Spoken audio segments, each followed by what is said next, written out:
so I know you got my back. So yeah, it's just really good to catch back up to you guys. No, this isn't pre-recorded. Yes, this is very much live. I missed you. I missed you all incredibly. So I'm just going to give you a second. I'll let you just soak all of this in. Yes, everything looks entirely different. You guys are going to see that. It's the same grow beds. Incredible growth with all of the plants that we had here before. You'll remember some of these guys. King Robbie is still over there. He's hidden behind that giant eggplant. But give me a minute. I'm going to go inside, get some water, get yourself situated. I'll be right back. I'll touch you guys up. I'll catch you guys up on everything that we've been doing. You let me know what you've been up to and take a look at the gardens. I'll be right back. Thanks.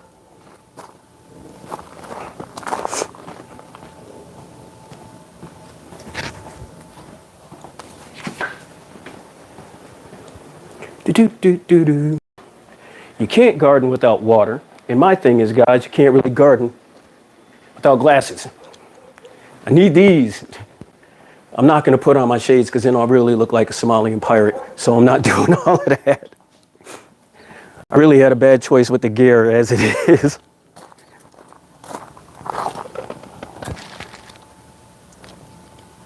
So, like I said, let's just get caught back up. What have you guys, all of you guys, been up to? I know it's hard to believe. Like, yo, is this actually Chuck? Yes, it is. It is me. 'Tis I. I am back. I'd love to hear from you guys. I'd love for you guys to chime in. Like I said, I know it's been a while. So we get our camera started. Get my glasses on so I can actually see. There we go. Now raise this up just a little bit. So bear with me, folks. There we go.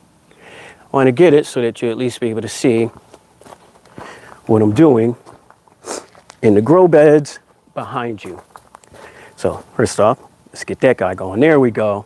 Now we're getting followed. I said, guys, we're getting caught back up and getting back online, talking to you guys again. So if there's anything, any discrepancies or anything that you might see with the video when you eventually do see this, please don't hesitate to let me know. I like to put everything into use, all of the great advice that you folks tell me. So here's grow bed number 1. You guys remember this thing right here? Look at this dude, man. This used to have, well, all of our old winter stuff in it. And then we switched it over to our spring vegetables and to our spring crops. And then eventually we ended up changing it over into our summer crops. But you'll also notice there are a bunch of crops that are in here when I take the camera off, when I take it off the gimbal and actually show you guys. There are some crops in here that we were still growing since last winter, because the whole idea with the Together We Grow Gardens was we want to see what we're capable of doing, what you might be capable of doing in your own homes or in your own yards, your own backyards, patios, whatever grow spaces you may have that you might not realize that you're capable of doing. So I say that to tell you guys this, to remind you guys, we are not a full-fledged, full-size farm, although I do work with and I'm associated with farms and growing establishments all around the world. We are not one ourselves. We are actually like an experimental at-home research center, which is like little heaven to me, because I love to do these things to show you folks. A lot of times you'll hear folks tell you online what you can't do, what you can't do, what you can't do. Well, at Together We Grow, we're trying to show you what you're absolutely capable of doing at all times. Once again, guys, if you're chiming in, thank you. If my audio or anything is messed up, please let me know. It's a new phone, same audio system. You guys remember last year, all of the adventures we had with the phone and with the camera and the sound. We're putting all of that to use. So it's good to have you guys back. Let me take this over here. So right now we're still on grow bed number 1.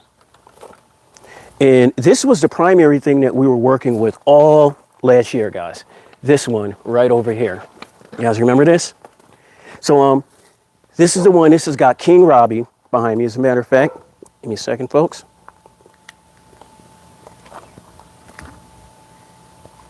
There you go. There you go. Pardon, drop my water bottle. But this is the grow bed that has King Robbie in it. And for you folks that remember King Robbie, it was the kohlrabi plant that we had started years and years and years, and I said years and years, sorry, months and years and years. Sorry about that, guys. I'm just super excited to be back online. Man, I hope you guys are excited to see me. I'm so happy to see you. But enough about me. I really want to tell you guys what's going on with these gardens, man. So this is the one that King Robbie is in.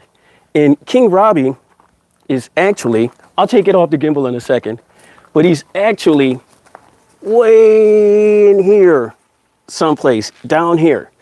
And what you actually see here, this isn't even at all, this huge plant right here, this is an eggplant. This is an eggplant. And let's see if I can get in there. Look at this, guys. Look at this. It's just flooded with these beauties. I don't want to say flooded, but it's packed with these beauties throughout the entire plant, filled with essential vitamins and minerals. I mean, what else can you say? There's nothing bad you can say about eggplants. Some people don't like the flavor. I like it in eggplant parmesan. I like it grilled up a little bit. I love it. And just a reminder for you guys, anything that you're doing in your gardens, we highly recommend grow more than one thing.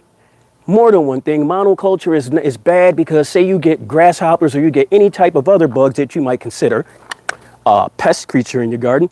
If it gets there and say, you're growing romaine lettuce and it's like, yo, man, I really love the taste of romaine lettuce. I want more romaine lettuce. Let me call my locust cousins in. I think they'll like romaine lettuce too. Next thing you know, you got no more garden because they love romaine lettuce. So what you gonna do about that?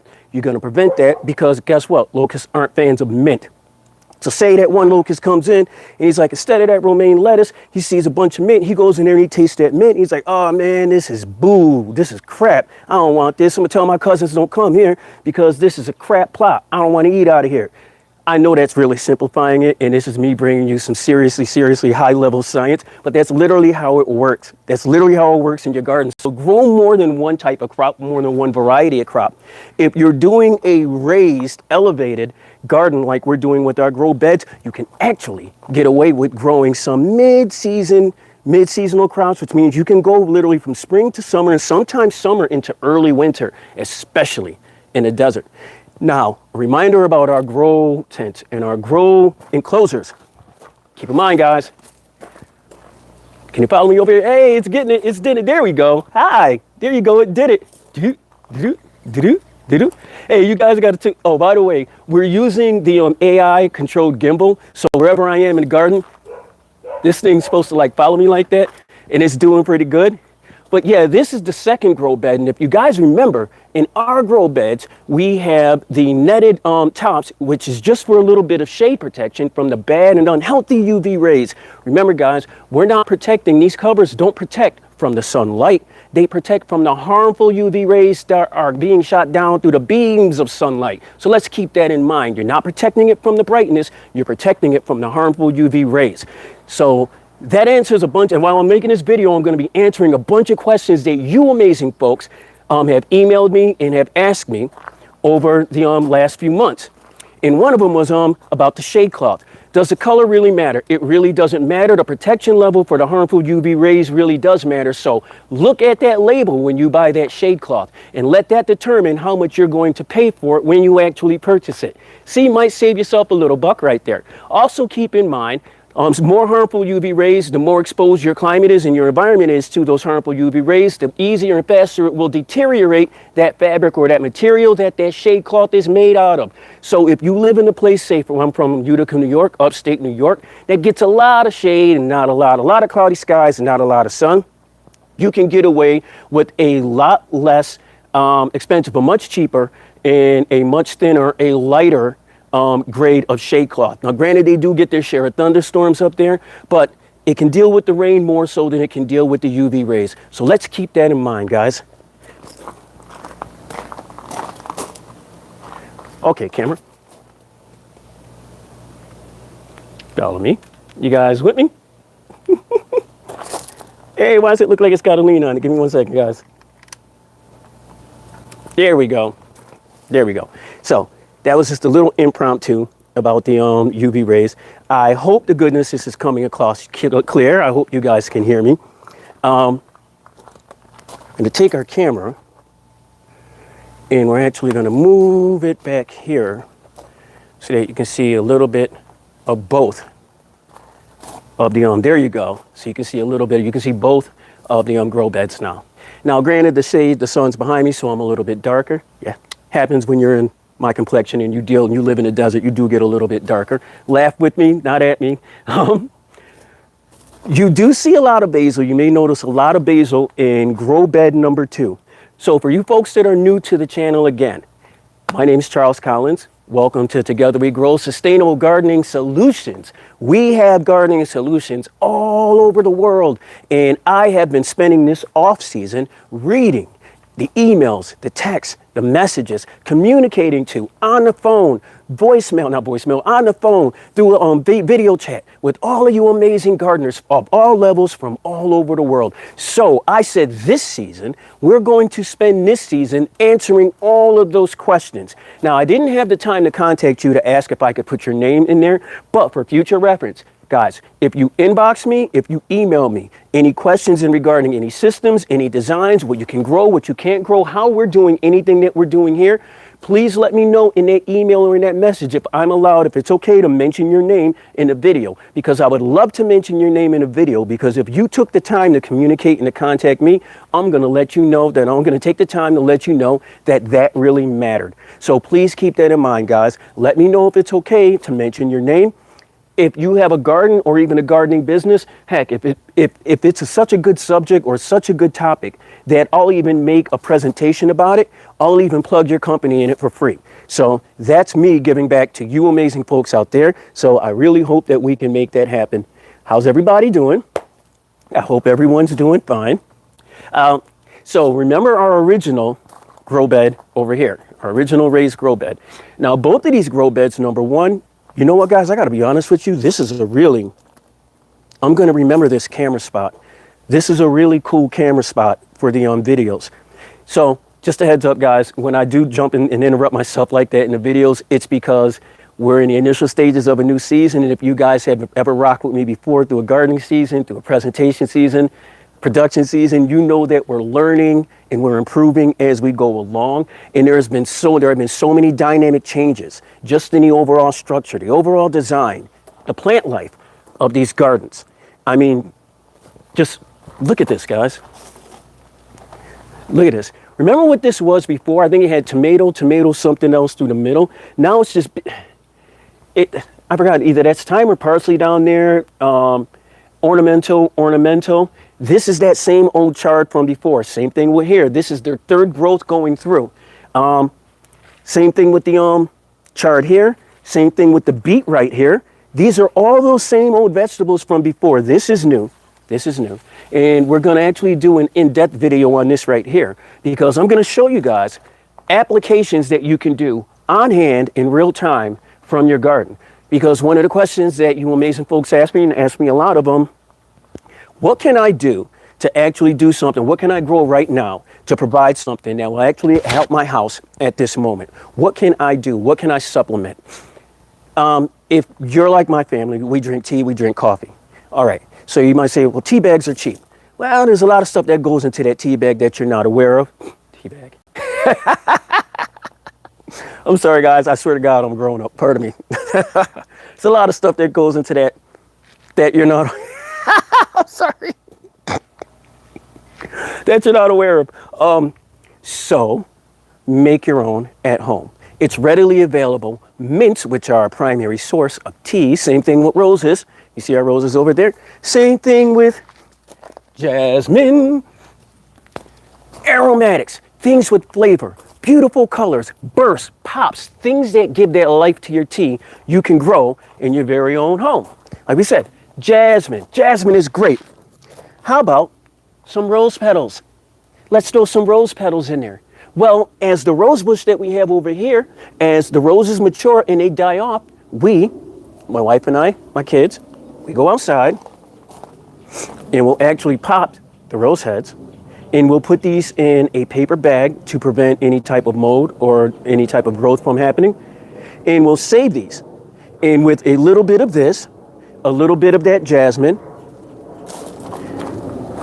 10 or 15 of these lemon ball leaves, put into an infuser, boil your water, set your infuser in a cup, pour your boiled watering in, put a cover on it, 5 to 10 minutes, take it off, a little bit of honey, or in our case, let's see if you follow me over here. In our case, a little bit of stevia. Yep, we still got our stevia, guys, remember that? Make sure you melt it push it down, you press it down, you mush it together, whatever you call it, with a spoon. I think it's mold, melt, something like that. Anyway, you get those flavors, you get those aromatics going and opening in those leaves. Make sure you do that. We actually use a wooden mallet or a wooden, I forgot what it's called. Yeah, whatever it is. I forgot. Would you see what I'm doing? What the hell am I doing? Oh, I got jokes today. You guys are going to kill me for this one. Oh, my goodness. But whatever that little thing is called, yeah, so we use that, pesto, mortar and pesto, but we use that to get the aromatics out of the leaves. You let that sit for 5 to 10 minutes. We go for 7 minutes in the cup. And you let that steep, you take it off, and I promise you, you will, I can't say you'll never want tea from a tea bag again, but you will notice the difference between fresh tea from your garden and tea that you get from an already processed and a dried out bag. I'm telling you, there's a world of difference, and these are real world things, real world applications, real world uses that you can get out of your garden right now. So for future reference, for you guys who may be tuning in again, I know it's been a while since we've done a live. I know it's been a while since we presented. And I hope when you guys see this, I hope all is well with you and yours. I hope everything's been going good with your families. I hope everything's been going good wherever you live at. I hope your gardens are thriving. I hope your life is thriving as well. Don't mind if you see behind me, you'll see bees buzzing back and forth. You'll see birds sometimes here and there. Don't worry about it at all. They're my friends. Knock on wood. I haven't been stung or anything this season, but I kind of take the hint from them. Like I said, garden is a communication. It's a relationship between yourself and the wildlife that lives in the environment in which you choose to garden. Now, in our case, some of the creatures that we choose to have, that choose to take part in our environment, that choose to live here because it's not our say-so, bees, things of that nature. Yes, they have stingers, but bees aren't actually also aggressive like that. Even the ones that have been Africanized, and most bees in Tucson and Arizona have been Africanized, there's no fear in that. Don't poke the nest. Don't do that. If you see me while I'm out here, and I'm actually going to do some harvesting from the basil plants, and you'll see that the basil plants are indeed thriving, but we've actually been harvesting these every single day, multiple times a day over the last week, because I don't have to tell the basil that it's coming upon the end of the season. These plants know. They know. They're not in a controlled environment, not totally controlled environment, so it's open air. So these basil plants want to put out and gather in as much energy they can so they can put out as much expectancy or as much possibility, potential seed growth for the next life or for the next iteration. Brings me to another question. Can you keep basil over season? Yes, you can. We've done it. We've done it. You can do it with basil, you can do it with tomatoes, you can do it with pepper, we've done it with okra. Basically anything you've seen out here, we've done it over seasons. But it does go into a controlled environment in that effect. Once again, guys, we're answering questions that you amazing folks have asked me online. You've asked me in emails, you've asked me in messaging here, and I'm hoping to goodness that I can answer them. On the other side of the yard, and I think you can actually see it from here, you'll see that right now, our hydroponic gardens, the Living Wall, the Brooklyn Bridge, and the Trey Garden, they're all deactivated right now. And they're not deactivated because I didn't have the time to take care of them. They're deactivated because, again, what you see here in our facility is primarily research. And we're research focused. So we're goal focused. And our goal this year wasn't as much as sustainable gardening because I can do that. We can do that. And I can show you how to do that. But what are the possibilities? What some type of not elevated, but some type of progressive traditional gardening. So when I say progressive traditional gardening, you're taking elements of traditional gardening, things that you do in your backyard, and you're doing them a little bit different. You're tweaking the system a little bit more so that you can get a little bit more out of the gardening experience. So on that note, let me move this over here because I have to get a wide view so I can show you guys exactly what it is I'm talking about. There you go. Now behind me, you can see grow bed number 2. Voila. Strawberries had their better days. It's the end of the season, but lots and lots of basil, ornamental plants, herbs down there, more ornamentals over here. Actually, you can't even tell. Peppers, see? Like I said, it's just throughout the entire plant, throughout the entire thing. You never know what you see is what you get is more than what you see when it comes to a garden like this, because we're growing in levels. So that's step number one. How to improve upon what's already perfected by God and by nature? Well, you can't.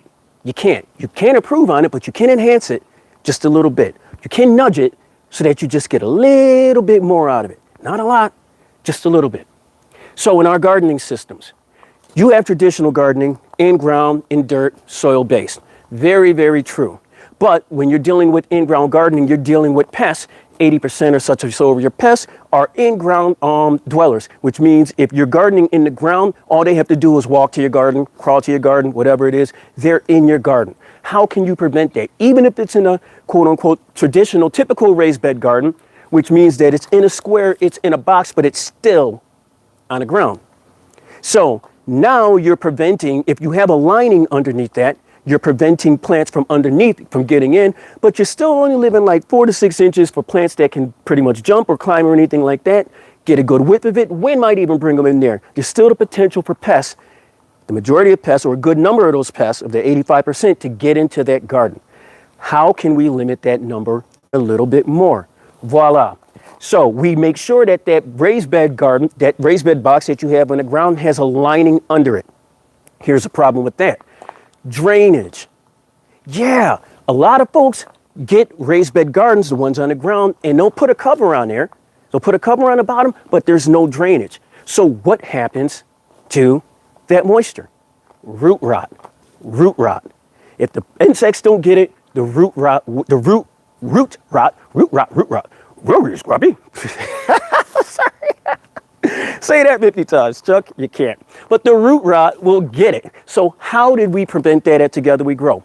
We implemented a system called elevated raised bed gardens, which means our gardens are about 2 feet off the ground. The actual grow bed themselves, the top of the grow bed, about 2.5, 3 feet up. Now, that's fine for us because very rarely, other than ants, who we pretty much welcome into the garden. We don't mind the ants because ants take care of other deteriorating things that are going on in the garden. We don't have infestations or anything, and if it ever looks like that, well, it never looks like that, so I can't really complain about that. But boring beetles, anything of that nature, we never have problems with anything of that nature. So, hey guys, I'm hoping you guys are enjoying it, but we never have problems with anything of that nature because we're implementing an elevated grow bed system. That means those couple of tools that I told you about before, lifting the garden up off the ground, having that basin, that floor in there to protect, even if insects could jump, boom, boom, they're gonna hit their heads up against the bottom of that. I don't know any insects that move like that, but I'm pretty, the pogo bug, I don't know, but they can't get up through the bottom. Now, even up to our sides, you may see a little here, the lining, BPA proof, no leakage, no poison, but the lining actually overlaps a little bit to the outside. So think of it like this. Here's our box. The lining is doing this on that box. And you'll see the lining's not going flat, is it? Nope, I didn't do that. Lining's on the edge, on the edges of the box, the framing of the box, this part right here, and it's doing this. See that slight concave down to the middle? Think of a porcelain sink. The porcelain sink is not just flat on the bottom. If it was, the water would just set and it would never know to do what water does best. Water finds an equal and level place, and then it settles. And then water wants to go down again. So that's what you want to do. Physics, a little bit of science, goes a long way in an elevated raised bed garden. So, don't think you can see it. You following me, buddy? There you go. Let me lower this just a little bit, if you guys are still with me. I know I'm sciences right now, and I don't want to get all geeky with it. We actually have the capture bucket underneath here. And earlier in the day when my son watered it, thank you again for being so kind, Justin. When Justin watered it, you'll actually hear it only takes between 5-6 minutes of watering. You'll start hearing water drip through that system. And it's all because of our raised grow bed, our elevated grow bed system is allowing water to do, it's encouraging, nudging water to do what it naturally wants to do. So that's going to provide the best for our garden because that running water that just wants to make it down to that spout and go back down to that bucket, it's flushing those rich nutrients, organic nutrients from our kitchen composter on all of those beautiful roots, on all of those plants in the garden. minimum watering, minimum maintenance, maximum growth. That's what we do at Together We Grow. We want to take this exact, or but still improve upon it, gardening philosophy, or parting, because we're still dealing with the elevated grow bed, right? Well, this is why we focused on traditional gardening instead of sustainable, instead of aquaponics and hydroponics for this season. Because we said we had a fairly hot summer. You don't see any sun damaged plants because we implemented our shading system. And for you guys who were with me last year when we actually built this, this withstood the entire monsoon season. This is the first year, full year, where we didn't have to repair or replace a net enclosure or structure on top. I'm absolutely blown away by how this is held up. If you get a chance on YouTube, on this very channel, go through our earlier videos. No, I'm not going to go through and categorize them for you. It's a lot of videos because folks want to say, well, a lot of you folks say, you want to know how I do what I do? Please go from video number 1, laugh your way all the way up to where we are now. I assure you, you will know absolutely everything that I know. I can't give you bits and pieces because you're going to miss bots and boots, however you want to call it, however you want to express it. So I encourage you, go to the very beginning. Watch the silly videos. They're not the best quality. And a lot of the information is sideways, but I had fun learning it. I still got that pepper in my hand. I don't know what I'm going to do with this. I was actually going to bite it and eat it while I was on camera, but I kind of hate those videos where they're like, delicious. I can't stand that crap. It's played out. Oh my goodness. Oh man. So how's everyone doing? I hope all is well with you and yours. Again, my name is Chuck Collins. Welcome to Together We Grow Sustainable Gardening Solutions. I am having an absolute blast in our no rain tropical storm experience. Yes, I'm in Tucson, Arizona. We love it here. And we're supposed to be getting the remnants of Priscilla and then the one after Priscilla, and not much, but for those who are going through it, my heart is with you. I hope you and your families, I hope all is safe and all is well with you and yours. So back to our gardening. You know, I'm not going to leave you guys hanging like that. So as the water goes through the system, goes to the return bucket. I want you guys to keep in mind, all right? One of the primary advantages to aquaponics and hydroponics is that in certain systems, especially in the ones that we design here, they're not rotating systems, but the systems flush and then they continue. They continue. Water goes through, hits the roots, water goes through, hits the roots, water goes through, hit the roots. Why can't you do the same on an advanced traditional gardening system? So actually, that's what we do. We no longer, when folks ask me, they say, well, you're out there, it takes an awful lot of work to take care of these gardens. No, it doesn't. No, it doesn't. I kid you not, 5 to 7 minutes a day. This bucket under there fills up from the water, from the excess water running through, the fresh water. And you got to keep in mind, that water that's coming back into that bucket is packed full of nutrients. So every 2 to 3 days, that bucket's going to fill up because this system runs so efficiently. What we do is we'll take that bucket, we'll pick it up, we set it right here. I strap it to here so it doesn't fall down. Give me 1 second, guys. I'll be right back. Oh, you're supposed to stop. Oh, pardon me. There you go. That means stop. I'll be right back, guys. Do-do-do-do-do. Ha! And it's not over here. Ooh. And this is why you have your props ready before you do production, Chuck, so that you don't go through stuff like that. Okay, guys, so when you see me do the, let's see, turn back on. There you go. When you see me do the OK signal, that's telling the AI-operated gimbal to follow me. Anytime you see me do the stop, let me just do that real quick, the stop signal, that's telling it to stop following me. So it's basically training like my pet director to follow me around.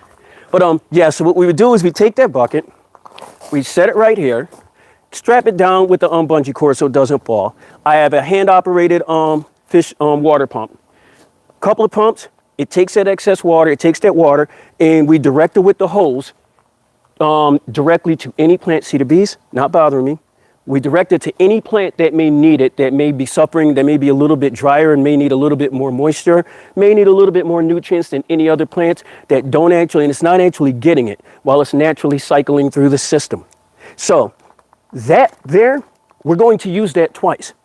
So once it goes through, it goes down there, we pick it back up, we set it back here again, we run it through the plants again. 2 or 3 days later, that bucket's full again. We then take that same bucket, we mix it 1 part of the stuff in that bucket, 4 parts water, and that's what we use to water all of our traditional plants in pots that you see all around our gardens. That's the only thing we feed them. That's the only thing we feed them. So it almost comes down to a zero waste system. If that's not efficiency, I don't know what is. It's all about efficiency, especially when you live in a desert, especially when there's something that you have to combat in order to have a healthy garden in the first place. Sometimes it might be the sun, sometimes it might be rain, sometimes it might be coolness, sometimes it might be it's too cold, sometimes it might be it's too hot. Either way, if you have plants that are naturally going out there and just doing their own thing, if you see that blade of grass, I'm not getting all biblical with you guys, but like it says in the Bible, if that blade of grass is doing what it's doing without any help from you or anyone else, and I'm allowing you to take that blade of grass and put it in bundles just to heat you up, imagine the seed of knowledge planted in you. Now I added that last part in, but just imagine that. Imagine how much you can grow if compared to that seed of grass. If that seed of grass is doing it without help, imagine what your plants can do with just a little bit of encouragement. Yes, I have this in my hand still. No one seriously is going to point out that Chuck is walking around with a big pepper in his hand, just like, you too can do it. Oh my gosh.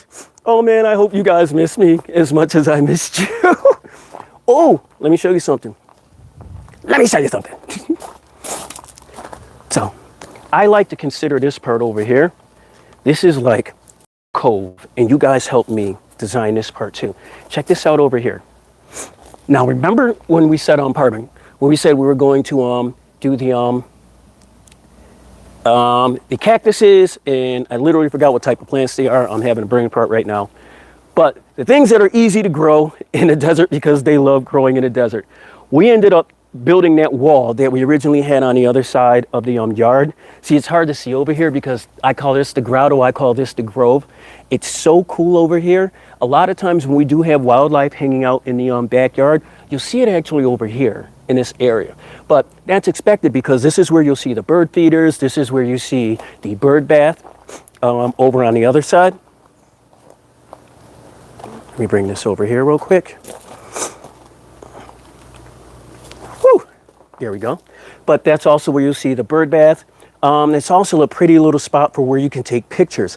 And that's another, guys, I kind of want to put this pepper down, but now I'm intrigued. And I'm like, can I actually do this entire video with this pepper in my hand? Like the pepper holds purpose, like my purpose and my passion for planting is presented through this precious pepper. Can you say that 10 times?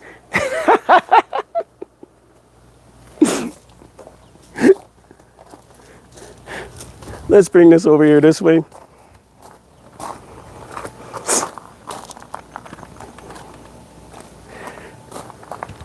So before I let you guys go, I honestly want to say from the bottom of my heart, thank you. It's so good to be back. It's so great to be back. I'm going to be going through more of the messages. I'm going to be going through more of the videos because I want to answer every single question that you amazing folks have ever presented to me, especially during this last time. As you see, we've gotten a little bit more shine, a little bit more polish with our presentation.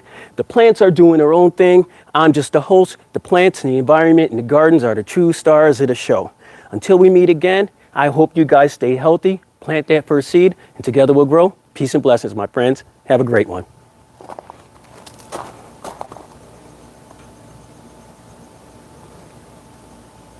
Now let's learn how to stop.